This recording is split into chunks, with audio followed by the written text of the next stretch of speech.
They are only waiting to take control of the Supreme Court, and then they could unleash this dictatorial flood. Also, with the Supreme Court neutralized, the government could easily rig the elections, for example, by denying Arab citizens voting rights or by closing down all independent media outlets. Israel will still hold elections, just as Russia holds elections, but it will become a dictatorship.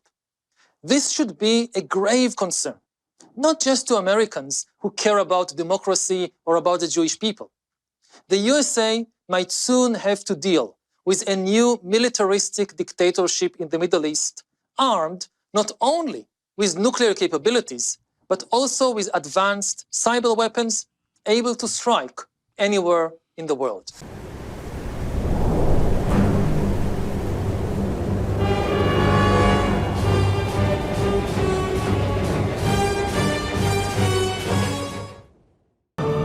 BlackRock, State Street, Vanguard, controlled together, and they are all owned by the same group, same consortium of corporations, 88% of the money and assets on Earth. And they have greenlit war all over the world, social strife, race war, cutting off of energy, all of it. And they need global crises to bring in their world government. Now, Yuval Noah Harari, who's one of the main spokespersons and the high priest at the World Economic Forum, who says humans are obsolete and world government's taking over and all the rest of it, and the future's not human, has now come out in a new video and said Benjamin Netanyahu is becoming a dictator and that Benjamin Netanyahu is going to use these attacks to become a dictator. Now, you got to really study Israeli politics. And boy, studying any parliament will give you a headache, because there's like 6, 7, 8, 9 big parties and 10 or 15 little ones, and they're always jumping back and forth. That's why the prime minister will be in, and the president's over here, and they change this, change that. I mean, it's a mess. And from my study, if you read The Economist, published by the Rothschilds, they're mad at the Likudniks, who they think have taken their project away, that the Rothschilds at the end of World War II set up. That's all a fact. It's not debatable. And so that's the weird leftist plan of a world government. They're going to use a crisis in Israel to bring it in. And that's why there's an obsession with Israel, because they know the Christians are obsessed with it. And it just gets into a bunch of bizarre eschatology and the global left's manipulation of prophecy. So this gets into some really dark stuff.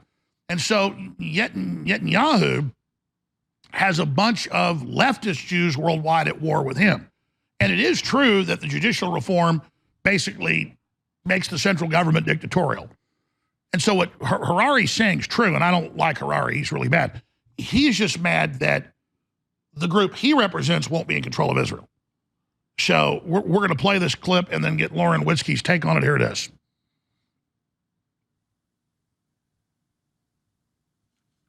What limits the power of the government?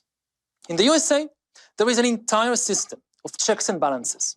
In Israel, we have no constitution, no Senate, no federal structure, and no other check on the power of the central government except one, the Supreme Court.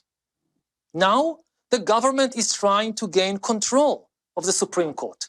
If it succeeds, there will be no mechanism that limits its power. Coalition members have already proposed numerous laws and regulations that discriminate against Muslims, Christians, women, LGBTQ people, and secular people. They are only waiting to take control of the Supreme Court, and then they could unleash this dictatorial flood. Also, with the Supreme Court neutralized, the government could easily rig the elections, for example, by denying Arab citizens voting rights or by closing down all independent media outlets. Israel will still hold elections, just as Russia holds elections, but it will become a dictatorship. This should be a grave concern, not just to Americans who care about democracy or about the Jewish people. The USA might soon have to deal with a new militaristic dictatorship in the Middle East, armed not only with nuclear capabilities, but also with advanced cyber weapons able to strike anywhere in the world. Now, what he said is totally true, except he represents a power block that I gotta say is probably even worse. So it's not that Harari's good or Netanyahu's good or Hamas is good. It's that the globalists have unlimited money and they can fund different groups that actually hate each other, but to collide them in against each other to bring in the crisis that brings in the world government. So I want to play a clip we played earlier. I want to point it out for TV viewers. Radio listeners, I'll describe it. This is a few days ago when Israel was bombing some of the airfields in Syria and also firing some rockets into Lebanon. Hezbollah, that's come in with Iran and basically kicked most of the Christians out and the rest of it. Again, just pointing out what the loving Muslims do. There wouldn't even be really any Christians left in Lebanon if the Israelis hadn't gone in over and over again and protected them. See, I'm going to say nice things when it's true. Say bad things when it's true too. It's just facts, facts, facts. And you can decide what you think about all this. But they began to fire missile after missile every time, killing Israelis in their guard shacks and in their foxholes. And they didn't miss. Iran has tens of thousands of precision-guided missiles and drones in Lebanon, southern Lebanon. And Iran says if Israel goes in, they're going to unleash Hezbollah on northern Israel. Now, the last time Israel went in there was 2006, 2007. They waited. And I've actually talked to IDF soldiers that I run into and know. And I didn't just read about in the news. They said, oh, it was incredible. When Hezbollah attacked northern Israel and Israel went in because of it, when their tanks and troops went through, there were all these tunnels. And up popped Hezbollah behind them and then shot the tanks in the back and killed a bunch of the troops. And the Israelis got beaten, folks. And that's why I don't agree with what Ben Shapiro is basically saying is going to happen. I don't want it to happen. But Shapiro says if Israel starts losing, they're going to nuke. And Israel said they will. They call that the Samson option. So that's where we are on this Sunday night.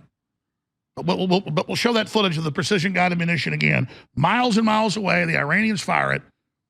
And they did this a whole bunch, multiple times, and every time killed the people they were aiming at, just to let Israel know, if you think we had a lot of weapons here 16, 17 years ago, why don't you go ahead and come into our trap right now? And that's the real trap. Israel sucks everything down into the south to fight Hamas, and then Hezbollah attacks. Be the first to get my new book. It's incredible and fun, The InfoWar, The Great Awakening, Defeating the Globalists and Launching the Next Great Renaissance at InfoWarStore.com. Look how much thicker it is than The Great Reset. That was an excellent book as well. Look at that. It is a thick book. It is incredible. Let me tell you, overhead shot, please. Let me tell you what's in this book. And it was like 600 pages. We had to cut it down to 400. The Great Awakening, Defeating the Globalists and Launching the Next Great Renaissance. And I recorded this. I wrote this. Kit Heckenlively, that is a great proofreader and researcher, went over everything I said and made sure all of it was bibliographed, all of it was footnoted, all of it was documented. That's what they did in this book. Every paragraph in here has been fact-checked. Forward by Stephen K. Bannon. And you read this sucker, order it now. A signed copy is a fundraiser. Want to thank you if you do that. Order an unsigned copy. Forward, Bayonet in the Back of the Deep State, Stephen K. Bannon. Introduction, Chapter 1, The Threat of Artificial Intelligence. Chapter 2, Mao is in charge of the Democratic Party, and political violence is bad except when it's directed at Alex Jones. Chapter 3, You're being modified against your will, and to what end? Chapter 4, They want you to be a teenager on an allowance, and that's just the beginning. Social credit score. Chapter 5, The Eternal War of the Tyrants. Chapter 6, The War Machine. Chapter 7, The Deep State Makes Its Move. Chapter 8, The Education of Tucker Carlson, Joe Rogan, as well as others. That whole inside baseball there. Chapter 9, Jeffrey Epstein, Renfield, to the globalist Draculas, who even worse, because they prey on their own children. They drink their own children's blood. I name names. Chapter 10, the COVID-19 lies and deception. Chapter 11, selling your soul to Hollywood and probably the CIA. Chapter 12, combat tactics for victory. Chapter 13, the final battle. Chapter 14, conclusion, how you know you're winning. Then Heckin Lively wanted to write a afterword that's writing for Alex Jones. Then notes, acknowledgments, and all the different footnotes. It is powerful. It is well written, it is well documented, it is ready for war. And it's available right now at InfoWarsStore.com or 888-253-3139. If you get it at Amazon, that's fine. We want to push it to #1. Amazon says deliver by the 24th. We're going to start shipping the 20th as well, so you get it by the 24th. But you can get exclusive signed copies at InfoWarsStore.com or unsigned copies, then we get even more support. The Great Awakening, Defeating the Globalists, and Launching the Next Great Renaissance. And it's got a big write-up at InfoWarsStore.com. I suggest you go read it right now.